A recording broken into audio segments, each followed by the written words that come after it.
Après avoir traité la mise en page dans la première partie, faire la sélection, écrire dans les différentes cellules, maintenant on va passer à autre chose, de telle sorte à avoir le maximum d'éléments pour bien faire un tableau sous Excel.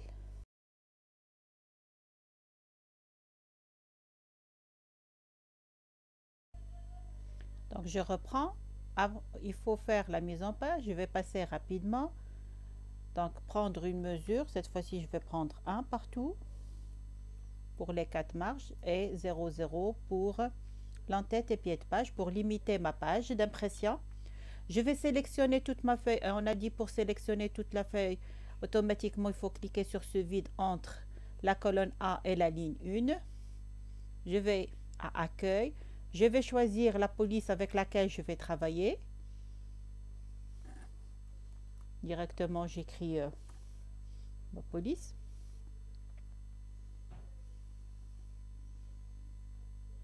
Je prends la taille que je veux. Bon, je peux utiliser 11 ou 12.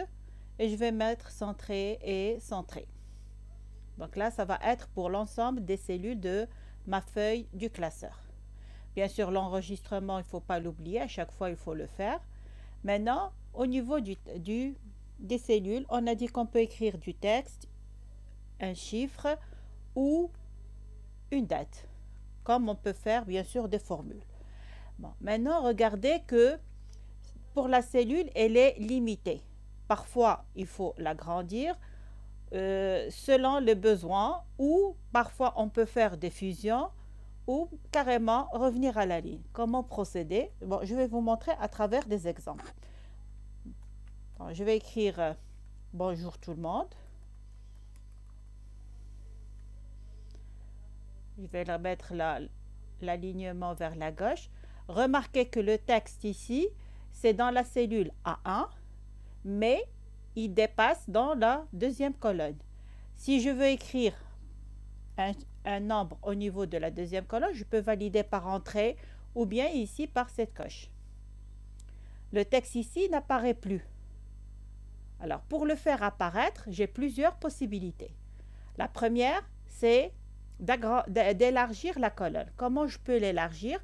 Tout simplement en pointant mon pointeur de souris entre le A et le B, c'est-à-dire ici. Remarquez, il change, il devient sous forme de 4 flèches. Je clique avec mon bouton gauche et automatiquement, je peux élargir selon la longueur de mon texte.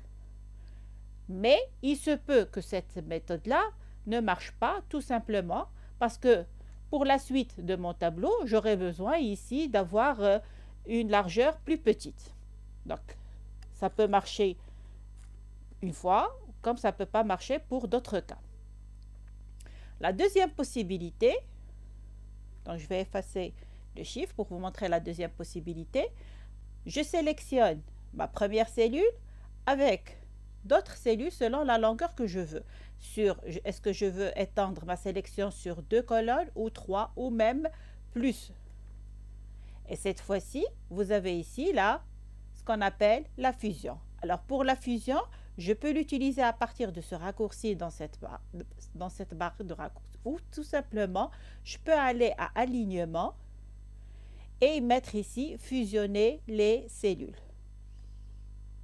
Donc, vous pouvez faire soit l'une, soit l'autre, selon ce que vous voulez, bien sûr. Donc, je fusionne. Et remarquez qu'ici, j'ai mon texte qui est étalé sur 4 colonnes. Par contre, dès la deuxième ligne, j'ai mes 4 colonnes où je peux écrire ce que je veux. Donc, je répète.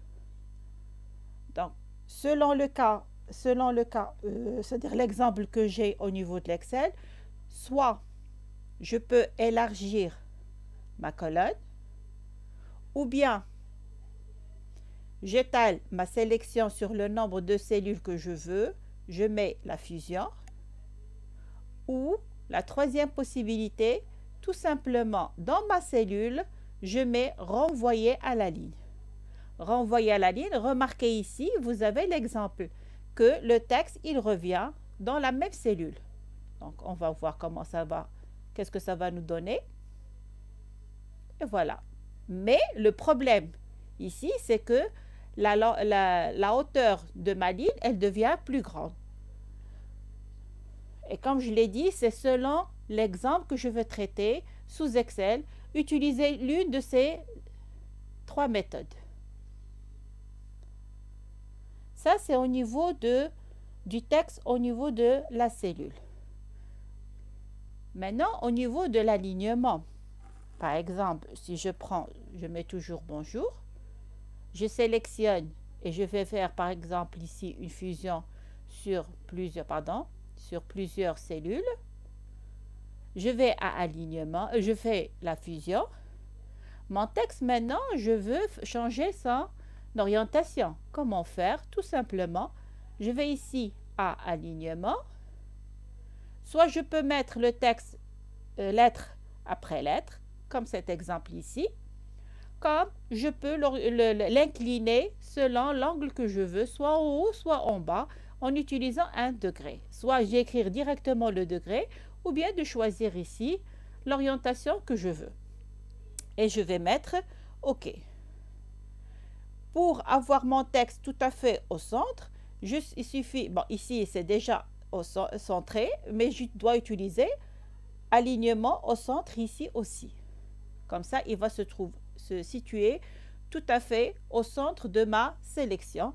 Je peux agrandir mon texte sans changer sa couleur, le mettre en gras, c'est-à-dire là, c'est selon le besoin de l'utilisateur.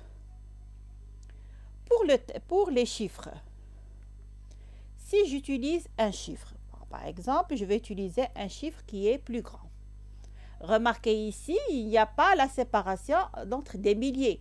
Comment faire? Tout simplement, je peux le mettre à partir de là, séparateur de milliers, en utilisant ce raccourci ici, ou carrément à aller à nombre, mettre ici nombre, choisir combien de chiffres après la virgule et utiliser ici le séparateur de milliers.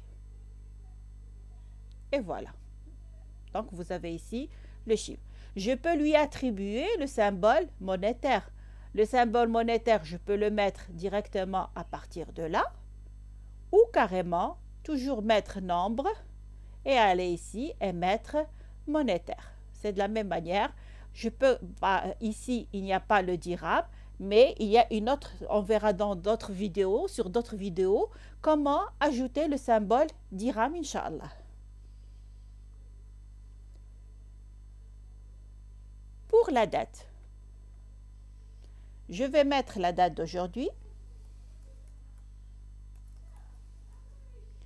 Donc là, la date, c'est abrégé.